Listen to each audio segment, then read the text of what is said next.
Welcome back to Somonul Art. Today we're diving into the next step of our Project AGX Gerbera Tetra series. Oh man, in this episode I'll be painting the arm using Substance Painter. You'll get to see my process and the techniques I apply to bring this piece to life. Whether you're a beginner or a seasoned pro, there will be tips and tricks for everyone. So let's get started. So here we are in Painter. These are the parts we're going to be working on today. I've got the armor right here, and I've got some of the joint connectors and the hoses that connect into the arms. And this is going to be a real fun project. So I'm super excited about this. We're actually going to have to paint that a little bit red too. If you guys are deciding to work on a project similar to this, I've got here the original pink from the model kit. Unfortunately, it was not pink in the anime series. It was kind of a dark red. I don't know why they went with this color. If you have the model kit, it's kind of a pain because then you gotta paint all that over and you just can't leave it as is. But that's all useless information, so I'm just gonna go ahead and decide to remove that layer, and we're gonna use this red that I have here. This is the color that I'm gonna be sticking with throughout this series. I think this is just a really beautiful red right here, and it's going to add a little bit more impact into the model. So we'll go ahead and just delete that. I don't think I need that anymore. To start this off, we're going to try and keep this as simple as possible. I'm going to go ahead and create a new layer, and we're going to call this one Dirt, and we will add a white mask to that. I'm going to crank the roughness up to about 0.9. And then we will lower this down to about, not completely dark, but just dark enough. That looks pretty good, and I'm going to disable that layer. So that's our first layer I've got set up. I'm going to go ahead and add a preset layer now. And I think we'll start with this one. I'll use silver armor for this particular one. It has a lot of nice bump mapping into it. Just kind of breaks up the specularity, so this is a good one. Otherwise, I would use my usual, one of my favorites, the steel stained preset, but I like this one quite a bit. So we'll let that load up, and there we go. And as you can see, this is really nice, beautiful metal. But we're gonna actually wind up turning a whole bunch of this off. I just like to use it as a preset just to get a quick start going. You can see how it's real grainy and bumpy there. And I definitely don't want this because this armor has kind of a nice finish to it. So I'm gonna go ahead and take off the AO dirt. The edges we don't need. We don't need the grunge. We'll leave the grunge on. We'll see how that one looks in a minute. Oops. Surface details, I think. And that added a lot of randomness to it that kind of broke up the perfection that it had. I want to get rid of some of this black though. This is not something I'm really liking. Just looks kind of speckled and not really cool, and I think that's in the color variation. I do kind of like a little bit of it. Let's see if we can lower this down quite a bit. I don't want to wipe it out completely, but we may have to. This is used in a grunge map.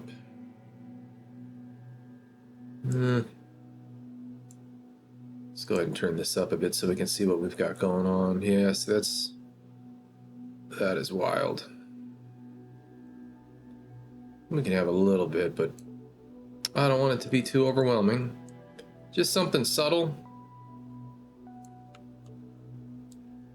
Just something subtle. And what about our other base piece here? That's looking pretty good.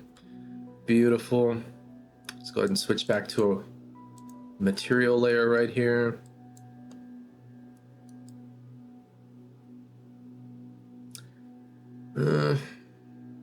Yeah, that looks good. We'll leave that right there. Let's go ahead and minimize that folder now. So I'm going to create another layer, but make sure I'm on top of the silver armor layer. Metal edges. And this one, bring it down just a little notch here to darker, deeper gray. There we go. That's beautiful. We're going to pump the metallic up to full blast on that one. And maybe we'll go 0.35. I don't know how I got a 0.5, but I must have hand-fingered something. Oh, probably forgot to hit the number 3. I did. Yikes. So that looks pretty good. That's kind of on the black side. We may have to increase the color up just a little bit here. Maybe do a neutral gray. Yeah. That way it at least stands out. We can always adjust this in just a moment here. And I'm going to add a white mask to this layer and then create a generator for this one. And I'm going to use metal edge wear. Sometimes this isn't always the best tool to use. You can use a smart mask, but this might get me in the right ballpark. Man, that looks super cool. If this was like a construction vehicle, man, that red and silver, look at that. That is just awesome. Wow. Unfortunately, it is just a little bit on the overwhelming side for me. So what I'm going to do is I'm going to dial this back quite a bit. I'm going to change my grunge scale up to a bit more.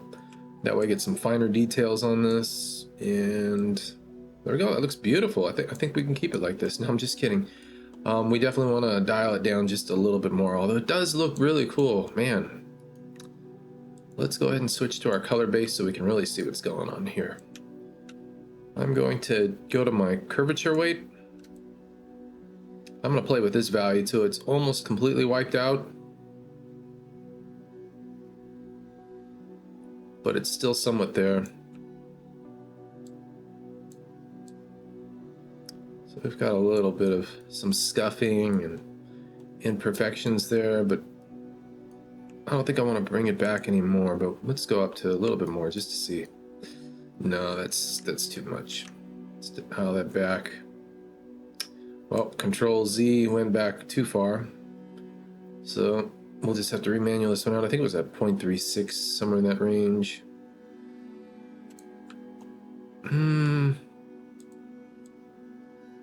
Let's try 0.34. So again, we're looking for something subtle, nothing too crazy. I don't want to add a lot of wear onto it, and I just don't know about that black. It's kind of driving me nuts. Yeah, let's just get rid of it. It looks cool, but unless maybe we dial it down to even lower value, then it's almost like non-existent. Well, yeah, let's leave it like that. That's cool with those, though. You can kind of see how it breaks up the man, that is cool. But I'm thinking here, is that what I really want? Yeah, well, what the heck, let's just stick with it. Now we're going to go ahead and let's go back up to metal edges, and I'm going to duplicate this layer. Metal. I'm going to clear this mask out, and now we've got this nice thing going on. My mouse, it is acting up again. Boy, I'm just burning through mice these days. Go to the polyfill tool over here on the left side, and I'm going to click for a model. I'm going to actually invert this mask because I don't need the whole thing, and you guys guessed it, we're going to just paint the inside of this crazy thing right here, and that'll add a little bit of character to that guy. That looks cool. Yeah, beautiful. And then we can go back to our dirt layer that we created a while back. We can finally do something with it. Now, do we want it this far down? That's the big question. This might be too far. Create a generator for it, and I'm going to add that dust dirt layer. Click that and let it do its thing. And would help if we turn that on to see that it did do its thing. There we go. Oh man, looks like we dug this out of the swamp. This is brutal. So we've definitely kind of dialed this down. I just wanted to get into these nice cavities and create some nice outlines. So again, I like to up my scale just because this thing is a little bit larger. When you do that though, you can see you've got all this repetitive pattern going on. So you do have to be careful with that. If you lower it down all the way, it pretty much wipes out all the repetitiveness. But I think scale is just basically fancy word for tiling whatever texture is being used for this particular generator. So now we will go ahead and pump up the contrast a bit and start to dial this down. Kind of trying to figure out what happened here, but that's weird. It's probably because it's a different line there. So we just want to bring it back until we get something we like.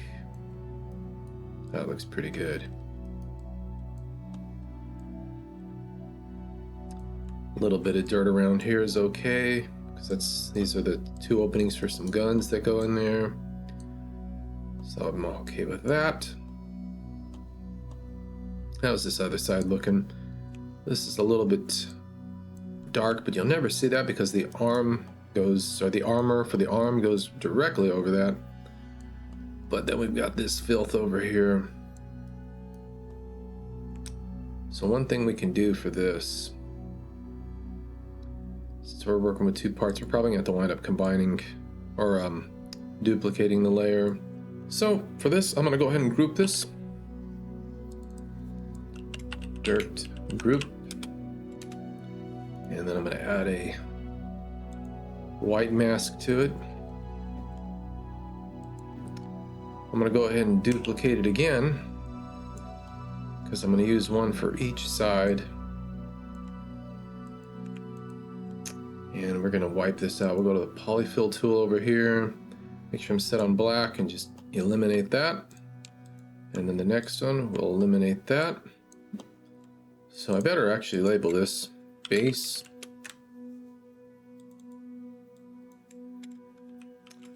Armor. So now I know which is which, because that's going to get really confusing otherwise. Come on, my mouse friend, you can do this. Now we've got this really filthy looking nonsense going on over here. Make sure we're in the right. I kind of want to get rid of that. Not completely, so I'm gonna just up it a little bit more than that. It's still. Nope. There we go. That way it's still kind of dark, as you can see, but it's not overwhelming everything. Yeah, that's much better. Sometimes you got to do that with these dirt layers, or even the metal edge wear and all that stuff. All right, I think that looks like it's pretty much done for this component. This specularity though, I don't want it to look like it's got some kind of a polish job to it, or you've got a nice clear coat that you just slapped on it. I do want it to still look kind of metallic, so I think we'll keep it like that. Yeah, that looks beautiful. All right, let's go ahead and work on the next component real quick. So I'm gonna take this red and copy it, and you'll see why I'm gonna do that in a minute. I'm gonna go up here to my forearm parts, which is gonna be this right here. So you can tell I'm operating off of two textures for this project. I'm gonna go ahead and paste that into here. And what I'm gonna do is create a black mask for this. And go to my polyfill tool and just knock these back in, but of course I've gotta dial that up so it actually shows up. And just breathe some life back into these guys here. There we go.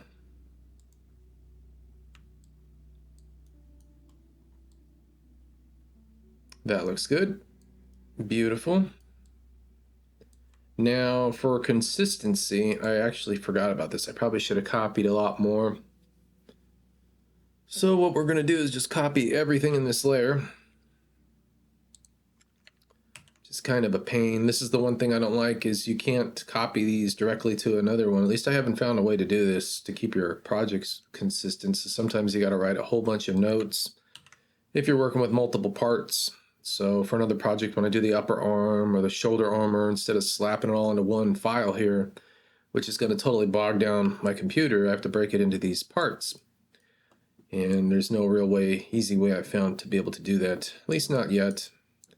And oh man, these defaults, they actually look pretty darn good. Pretty happy with that. So that broke up all the nice specularity, and yeah, I'm actually happy with this. So we're probably going to keep it like that for a while. We got to do something with these hoses though, and we'll add something to that real quick here. So let's go ahead and create a new fill layer. And we'll go back to our lighting material. Copper. And as you can tell, it's pretty squared. I don't have the subdivision put on here. This model is modeled for both gaming and, well, not really gaming. I'm planning on using the Unreal Engine, so that's why it's in this mode. But if I want to render an Arnold or iRay or anything, I can apply a subdivision filter to these. So the geometry is really well thought out, at least I hope it is. And it allows me to have the best of both worlds on this. But I do want to render in the Unreal Engine just because it's so much fun to do. You can add all that to lighting, just more efficient than most of the renders that I've worked with in the past. At least it makes it a lot of fun rather than multiple iterations. Anyway, let's go ahead and turn this into a coppery looking color. I'll make a little bit of a deep brown. We'll start there. We're probably going to have to make it more yellow. We'll increase the metallicness to it. And yeah, I don't know about this one. If we go even more, it's going to turn into chrome. Yeah, you know what? 0.35 is looking pretty good right now. And we'll go ahead and give this a black mask. Go to the usual polyfill tool. And I've got some wires or pipes or something here. I'm just going to break up the color variation by adding that there. We'll drag this down so it gets hit by some of this grunge. Actually, I don't want that because I've got that silver grunge and that's going to look more like corrosion. So I guess we'll just stick it up here and just be happy with it. And then we got one more fill layer to do. And it's not going to be really rubbery, but we'll call it rubber hoses. And for this, we are going to add, no, we'll leave it at this for now. Let's change it to a blue so we can actually see what's going on. I don't want any of that on. A little bit of metallic. And 0.5. That looks cool. Don't think we need to add any more color to that. So we'll go ahead and add a black mask now. And then the polyfill tool over here. Oh, gotta select each one of these. Well, we're just gonna try and drag and drop each one of them. Actually, I don't want the base. I just want these little center unit pieces here. There we go.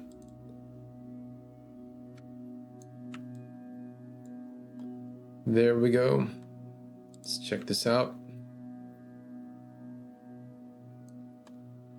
That looks cool. So I have two options here. I can make it a different color, which might be the best option, or I can disable the color and just let it use whatever's underneath. But then it's like, I don't know. It all kind of looks the same right now. So let's go ahead and go into our color and see what happens if we play around with this for just a moment.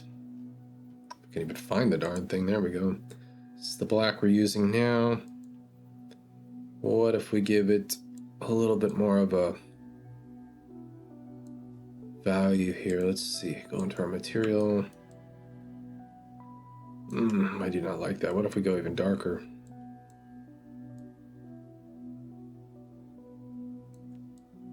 There we go. Now that I like. That looks cool. Okay, we are in the home stretch here. All we got to do is now is have a little bit of fun. We'll add a couple of decals on here and finish this off. Let's see if I can rotate into. Man, that looks kind of dirty on the bottom. I forgot about that, but you'll never see that. I wonder if we should address that real quick. Which one is really giving it that filthy look here? Wasn't that layer? Is it this one? It's that one there. Yikes, dude, this is bad. So we'll go to our mask and hope that, yeah, we can use this. We can use it.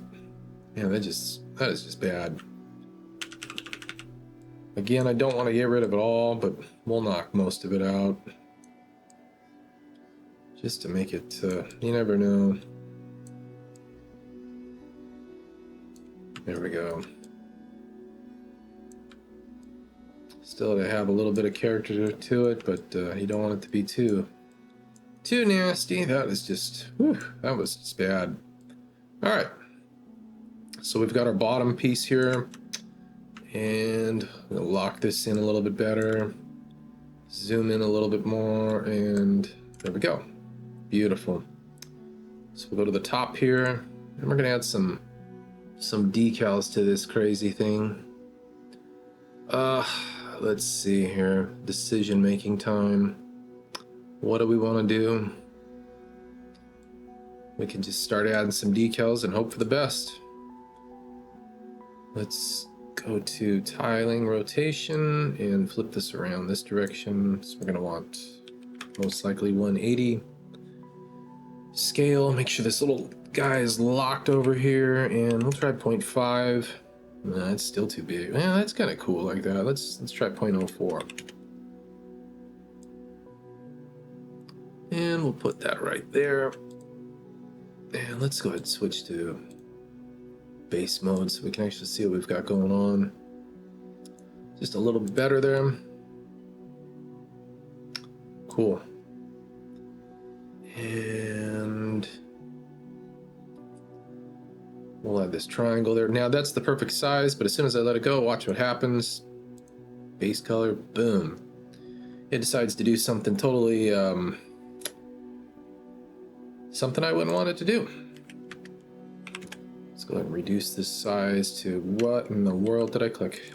There we go. 03.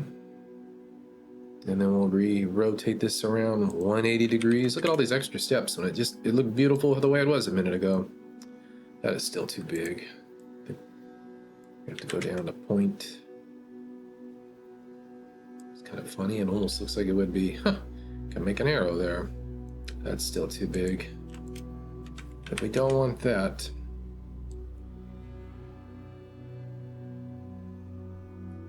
We'll take this at the bottom. And then I've got some gibberish here. Hopefully it doesn't, we're gonna make it small enough where you can't even really read it. We'll add that in there.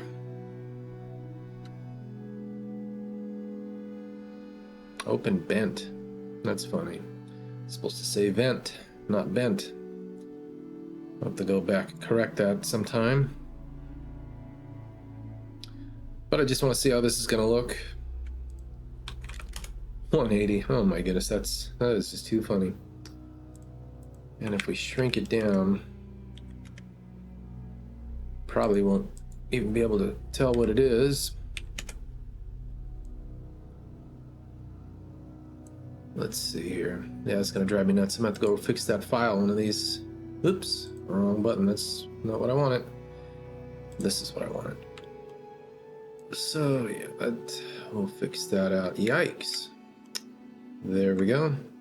No idea like that one. I think the long variation that I put in here is not gonna work. At least the spelling on this one's right. 0.02. 0.3. So you can at least tell it's some kind of writing, but you're not gonna really know what it is. I think this one's gonna work since the spelling of that is just gonna drive me nuts, guys. So we'll just, so long, my friend. Delete you out. Warning clearance. What we're gonna do, since there's a bunch of rotational joints, This might actually make more sense to have it pointing down this direction here, and then have the arrow that key. Let's see here. Oh my goodness, sometimes this thing likes to snap. Does that look like it's pretty centered? Yeah, it does. Let's take a look if we turn our material layer back on. Now we've got some beautiful stickers there. We're not gonna have to worry about this because again, that armor goes over here and the hoses all go on there. What we could do is get a little bit crazy. We'll add this one maybe here. I was planning on using this in another spot, but this actually might look the best right here. We'll give this a 90 degree, maybe negative 90. Well, you can't, that's right. You gotta make it 270. Let's shrink this down just to maybe 0.0. Nope, we actually get to go a little bit bigger this time with the scale tool. And we'll put this down here. Oh, that's kind of cool.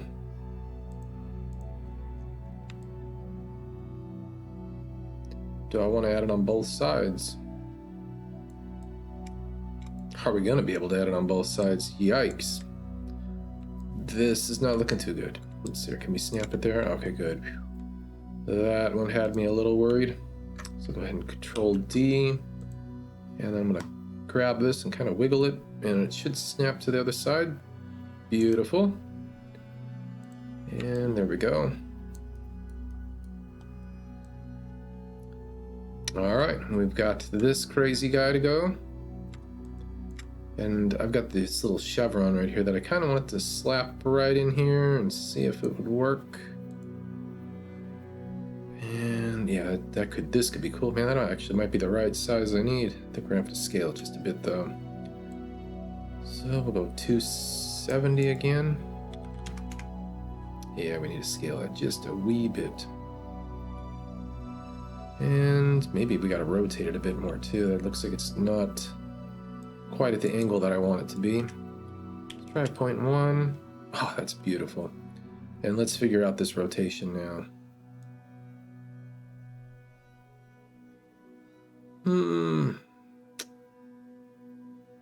Maybe a little bit more. There we go.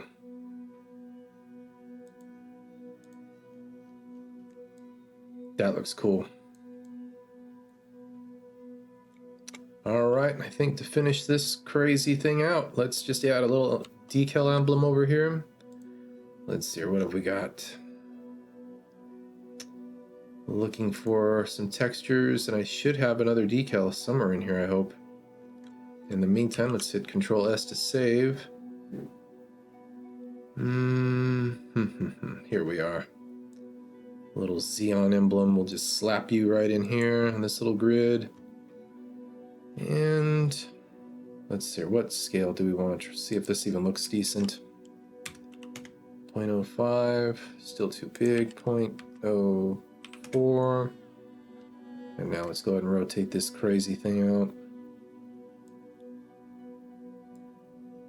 Whoa, didn't even need to type 0.90, that's cool. That's still too big. Let's try 0.035. Get this more centered in here.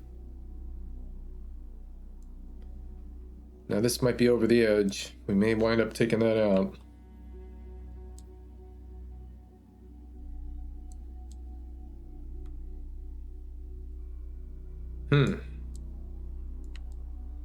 I don't know. What do you guys think about this decal here? We got to put one more Xeon emblem on the chest. But, I don't know. That looks kind of cool right there, I guess. You punch out here pretty far, though, you're going to be like, man, that's just a little yellow blob. Let's go ahead and check this one more time. But for some freak reason, if you're in pretty close, I guess, you're going to be, oh, that's cool. Yeah, the Xeon logo there. The emblem. And then we've got our box housing over here for the arm. I don't know about this. This is just...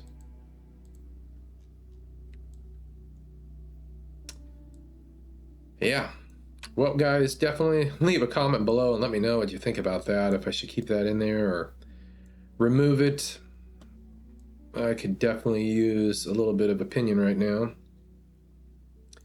Other than that, though, I think that's going to call it a project for this, guys. Oh, this is beautiful. All right, guys. Thanks so much for joining me on Somonul Art today. I hope you enjoyed watching the process of painting the arm armor for our Project AGX Gerbera Tetra series. If you found this video helpful, don't forget to like, comment, and subscribe for more tutorials and project updates. All right, my friends. Hope to see you in the next video. Happy painting.